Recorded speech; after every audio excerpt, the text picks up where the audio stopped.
നമസ്കാരം. 2010 ബാലയുടെയും അമൃതയുടെയും പ്രണയവിവാഹം. 2019 ഇരുവരും വേർപിരിഞ്ഞു. പാപ്പു എന്ന അവന്തിക കൈക്കുഞ്ഞായിരുന്നപ്പോഴാണ് ബാലയും അമൃതയും വേർപിരിഞ്ഞത്. നടൻ ബാലയ്ക്കെതിരെ ഗുരുതര ആരോപണങ്ങളുമായി മുൻ ഭാര്യയും ഗായികയുമായ അമൃത സുരേഷ് രംഗത്ത് വന്നതു മുതൽ നിരവധി സത്യങ്ങൾ പുറത്തു വന്നിരുന്നു. 14 വർഷമായി ഞാൻ മിണ്ടാതിരിക്കുകയാണ്. എന്റെ നിശബ്ദത എന്നെ വെറുക്കാനുള്ള കാരണമായി മാറിയിട്ടുണ്ട്. ഞാൻ ആരെയും കുറ്റപ്പെടുത്തുന്നില്ല. നിങ്ങൾക്കാർക്കും സത്യാവസ്ഥ അറിയില്ലായിരുന്നു. അവിടെ വെച്ച് ഞാൻ അനുഭവിച്ച കാര്യങ്ങൾ പലതുണ്ട്. ചോര തുപ്പി മൂലയ്ക്ക് കിടന്ന ദിവസങ്ങളുണ്ട്. വീട്ടിൽ പറയാൻ പറ്റില്ലായിരുന്നു. അച്ഛനും അമ്മയും എതിർത്ത വിവാഹമായിരുന്നു. ഒരുപാട് ചതികളിലൂടെയാണ് കല്യാണത്തിലേക്ക് എത്തിയത് പോലും. എനിക്ക് മുമ്പ് ബാലചേട്ടൻ മറ്റൊരു സ്ത്രീയെ വിവാഹം കഴിച്ചിരുന്നുവെന്നും ഡിവോഴ്സ് ആയതാണെന്നും അറിയുന്നത് എൻഗേജ്മെന്റിന് ശേഷമാണ്. സംഗീത സംവിധായകൻ രാജാമണിയാണ് അച്ഛനോട് പറയുന്നത്.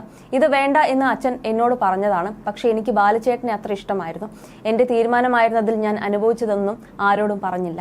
ഇതിനൊക്കെ സാക്ഷികളായി ജോലിക്കാരായ ചേച്ചിമാരുണ്ട്.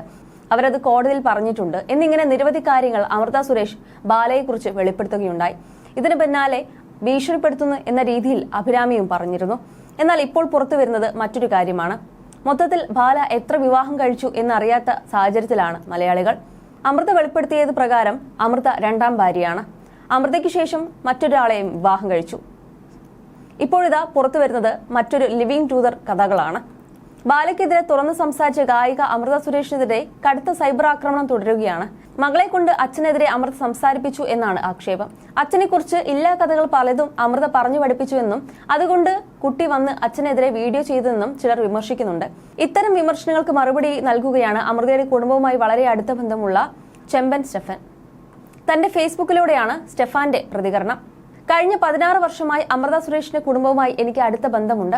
എനിക്ക് സഹോദരിയെ പോലെയാണ് അമൃത ചേച്ചി. പാപ്പു വീഡിയോയിൽ പറഞ്ഞ കാര്യങ്ങൾ അക്ഷരം പ്രതി ശരിയാണ്. ആ കുഞ്ഞിനെ മാനിപ്പുലേറ്റ് ചെയ്യുന്ന ഒരാളല്ല അമൃത. കഴിഞ്ഞ ഡിസംബറിൽ ഞാനൊരു വീഡിയോ ചെയ്തിരുന്നു.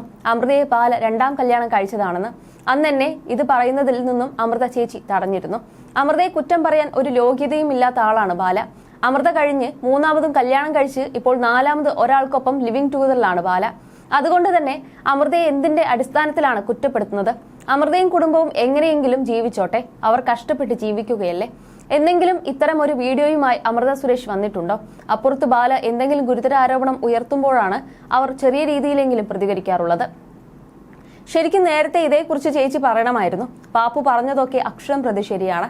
ആ കുഞ്ഞു ചെവിയിൽ കേട്ടതൊക്കെ ആ കുട്ടി പറഞ്ഞിട്ടുണ്ട്. ഇല്ലാത്ത കാര്യം കുഞ്ഞിന് പറഞ്ഞു കൊടുത്തിട്ടല്ല. 3 വയസ്സുള്ള കുഞ്ഞിന് ഇതൊക്കെ ഓർമ്മ കാണുമോ എന്നാണ് പലരും ചോദിക്കുന്നത്. ഇതൊക്കെ വേദന നിറഞ്ഞ കാര്യങ്ങളാണ്. കുട്ടിയുടെ മനസ്സിലുണ്ടാകും. കോടതി വളപ്പിൽ നിന്ന് വലിച്ചു കൊണ്ടുപോയത് ഈ അടുത്ത് നടന്നതാണ്. അമൃതയും അഭിരാമിയും ബിഗ് ബോസിൽ പങ്കെടുക്കുന്നതിന് മുൻപാണ് അത് നടന്നത്. അന്ന് ഞാനുണ്ട് അവിടെ. കുട്ടിയെ പറഞ്ഞ് മനസ്സിലാക്കിയല്ല കൊണ്ടുപോയത്. ഭയത്തോടെയാണ് കുട്ടിയെ അവിടെ കൊണ്ടുപോയത്.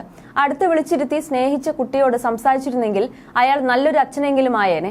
കുഞ്ഞിന്റെ പിറന്നാളിന് വിളിച്ച് വിഷ് ചെയ്തിടായിരുന്നു. സോഷ്യൽ മീഡിയയിലൂടെ സ്നേഹം പ്രകടിപ്പിക്കുകയല്ല വേണ്ടത്. വളരെ ചെറുപ്പത്തിൽ തന്നെ ആ കുട്ടി തന്റെ അച്ഛനോടുള്ള ഭയം പ്രകടിപ്പിച്ചിട്ടുണ്ട്. ഐ ഹേറ്റ് ഡാഡി എന്ന് കുട്ടി പറഞ്ഞിട്ടുണ്ട്. അമ്മയോട് കാണിച്ച ദ്രോഹം ആ കുട്ടി ഓർക്കാതിരിക്കുമോ? അങ്ങേരുടെ ഡ്രൈവർ പറഞ്ഞ വീഡിയോ എല്ലാവരും കണ്ടതല്ലേ. തല്ലിയ കാര്യങ്ങളെക്കുറിച്ചൊന്നും അയാൾ വീഡിയോയിൽ പറഞ്ഞിട്ടല്ലോ.